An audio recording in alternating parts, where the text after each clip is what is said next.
Alors, eh bien, moi je suis Saul Pandelakis, je suis auteur de SF, j'écris essentiellement dans ce genre, voilà. Et par ailleurs, j'écris aussi des essais, donc j'écris aussi de la non-fiction.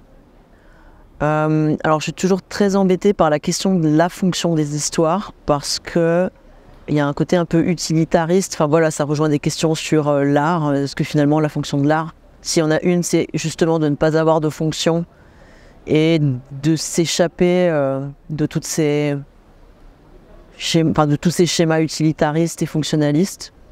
Il y a des utilités de la littérature et des histoires. Une utilité, c'est de faire imaginer d'autres choses que l'état du monde réel. Voilà.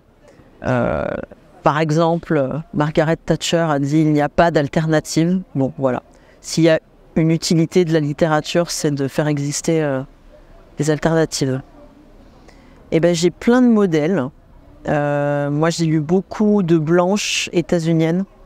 Donc, j'ai beaucoup lu Henry Miller, bon, il y a bien longtemps, Bukowski. Et puis après, je me suis déplacée vers d'autres auteuristes, d'autres genres.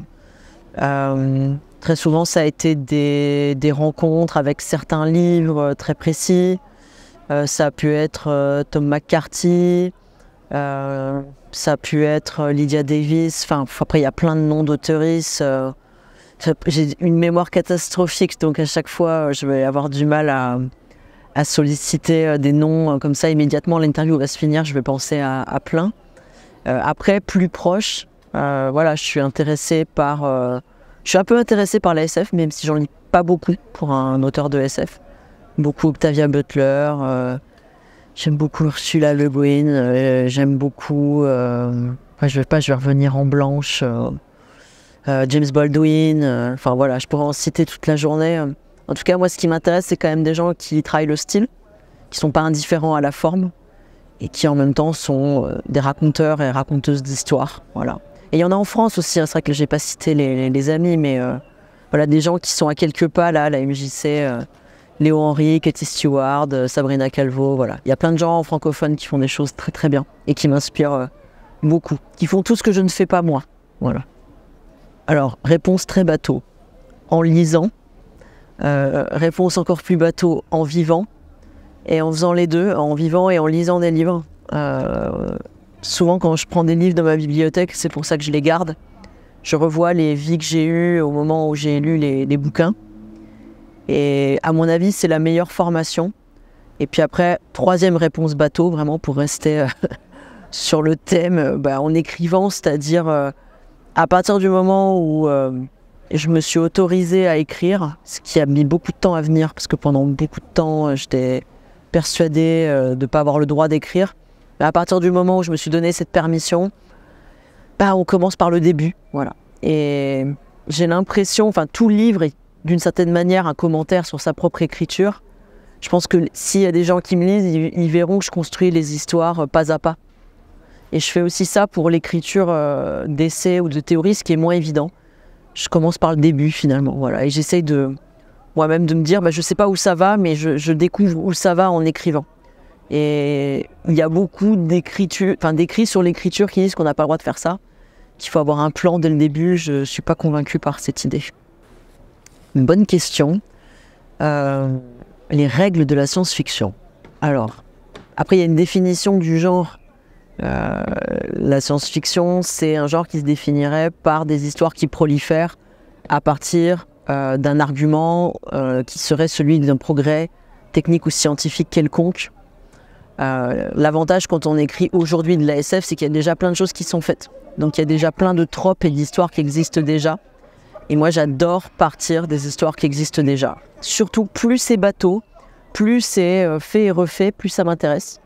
Donc dans ce que j'ai écrit sur les robots qui remplacent les humains, thème archi poncé, l'exploration spatiale archi poncé, et le premier contact extraterrestre, alors là encore plus fait et refait.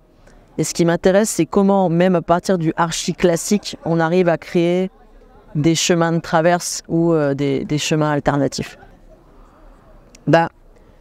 Alors, moi, du côté de la théorisation et de l'essai, et politiquement, la pureté, ça m'intéresse pas. Alors après, je peux être intéressée par la quête de pureté, c'est-à-dire, je sais rien, quelqu'un qui va se dire, je fais un album de bluegrass, retour aux sources, ou je fais un pur polar. Ok, je trouve la quête, ça m'intéresse les gens comme ça. Moi, je fais jamais ça. J'aime l'hybridité maximale dans ma vie, mais aussi parce que, à plein d'égards, moi-même, je suis quelqu'un d'impur. Je fais du collage. Voilà, ça revient à une chose dont il était question tout à l'heure en table ronde dans ce festival-là, des Intergalactiques. On nous posait la question de est-ce que vous utilisez le collage pour écrire? Oui, beaucoup. Et moins ça va ensemble, plus ça me plaît.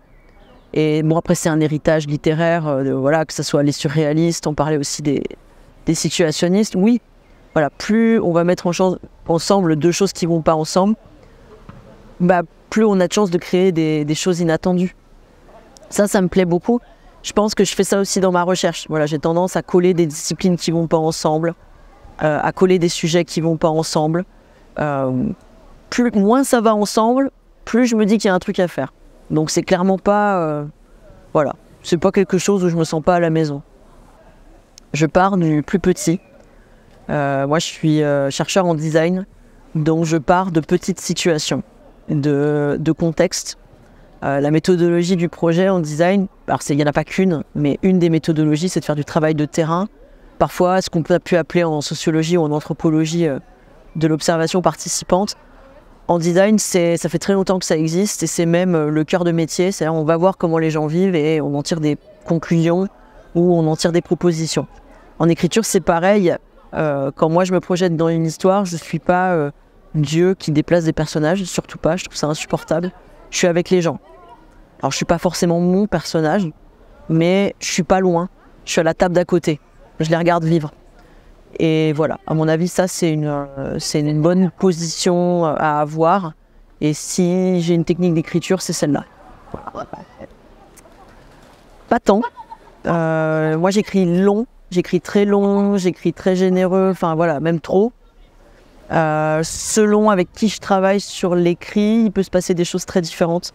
J'ai eu Antoine Mottier, avec qui j'ai collaboré sur mon dernier, qui est essayiste et qui travaille dans ma maison d'édition, qui est Guater. On a vraiment fait un travail conjoint d'écriture.